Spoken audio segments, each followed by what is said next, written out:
Hi everyone! Welcome to another video. My name is Irit and on my channel I share all my crochet adventures. In today's video I'm sharing with you this garment that I designed and created, and let's get to it. This will be the last video of this series and I can't believe it, but I actually have a finished top to show you. So hopefully I won't be too lazy and I will put this on and you can see a picture of how it looks. But seriously, I don't mean to brag or, you know, toot my own horn. Is that a saying? I think it is. Then English is not my first language. I really like that expression.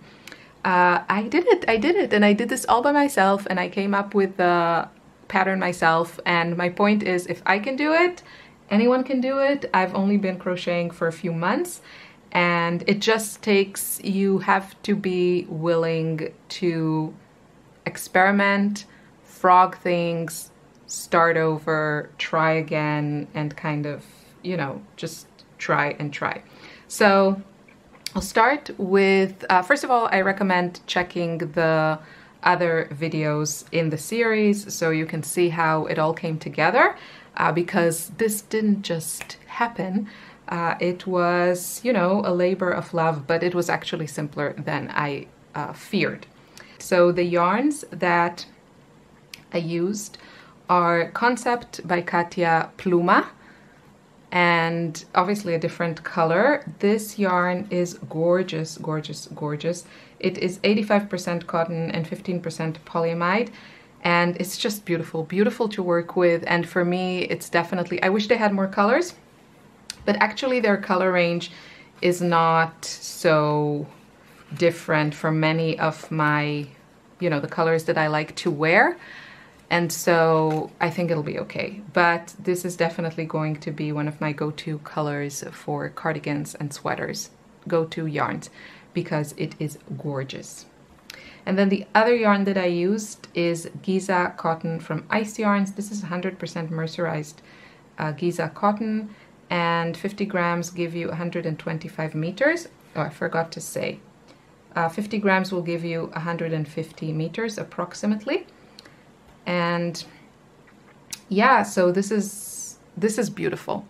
I was scared to work with this. This is, they say this is number 2. Yeah, I guess it's a number 2. But it's very easy to work with. It has a bit of a sheen. It's very sturdy and strong. And I just really loved the contrast of these two yarns. So this is like soft and fluffy, and this is more strong and shiny. Okay, so the body I created very, very simply using a number 6mm hook, not a number, a 6mm hook, and using half double crochet. And I made just 2 rectangles, and I did do like a slight decrease at the very top, but I don't even know if it's that noticeable. And I then seamed them together. So this is the seam. I didn't use a crochet needle for the seams. I used like a needle, and I think it looks really, really nice. It's flat, and yeah, that was easy. I'm always a little bit scared of seaming, but it went really, really well and it wasn't a problem. And then I actually blocked it just a little bit to stretch it to kind of fit my measurements, but not have it too clingy. I don't think with like this, I think this is like boxy enough, and it just needs to be kind of fitted, but not, you know, too tight. And yeah, I didn't do anything at the bottom. I considered doing something with this yarn, but I think I think it looks nice as it is. And so the top was the tricky part. I decided to go with a mesh stitch. And actually the first part I did was the back panel of this. So there are 2 panels here. This is the back one, and it's actually worked side to side on a simple mesh stitch that I shared in the second video, I think, and also the book that I took it from. This came together super, super fast, and yeah, no problem. really fast. And yeah, and then I wasn't sure how to do the front section because I didn't want to just do a square. I wanted to do like a neck hole or a shape. Like I wanted to do a bit of shaping here. And so I decided to actually work this side to side and then do, you know, decreases on one side and then increases back on that one side. And I think it worked well. Ideally, if I started over, I would probably then do the back also side to side, but I don't think it really matters, and I don't think it disturbs the aesthetic of the final result, and so I left it as is. And what I did want to mention was how to join it to this part, this was the most challenging part because I felt like this was kind of an important place in the design that could kind of make or break it. If it looks sloppy and not really nice, then the whole thing just won't look nice.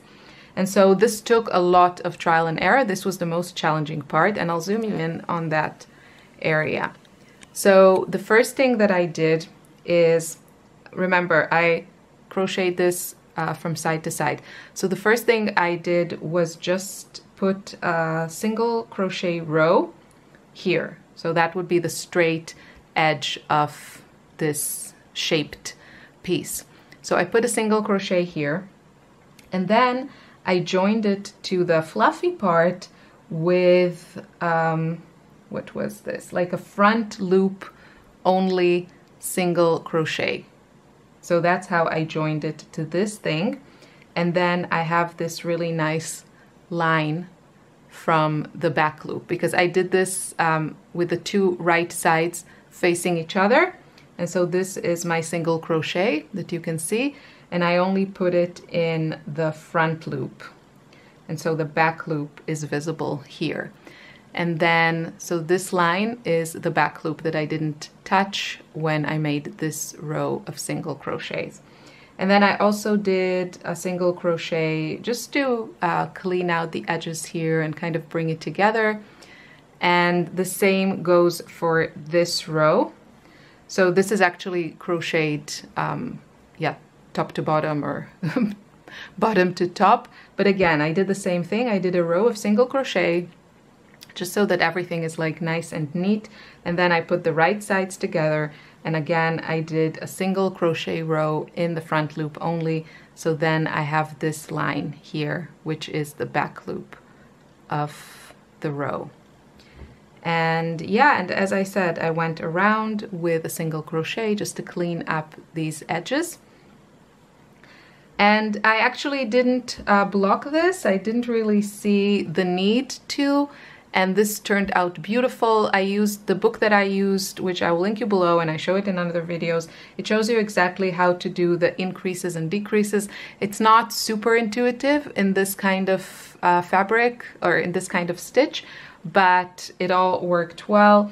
I guess I could probably go around with a row of single crochet just to clean it up a bit. I thought about maybe also doing this for the sleeves. But let me know in the comments what you think. I might just go around here, but I'm just so happy that it's done that I don't want to put anything in it. Oh, and then I connected the tops of these parts with, what are you?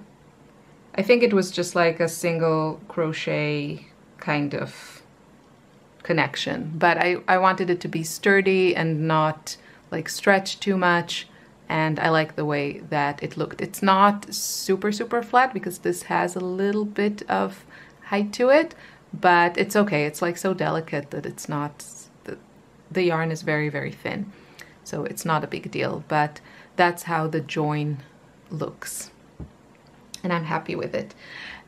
And that is it. So yes, I will try to add a photo of me wearing this thing so you can have an idea how it looks. And thank you so much for watching and following this series. I would love to know if you've tried to design your own garments, and for me it was a really positive experience and very motivating and exciting, because I really feel like I can just design and create my own garments. So yeah, thanks again for watching, and I'll see you soon in another video. Bye bye.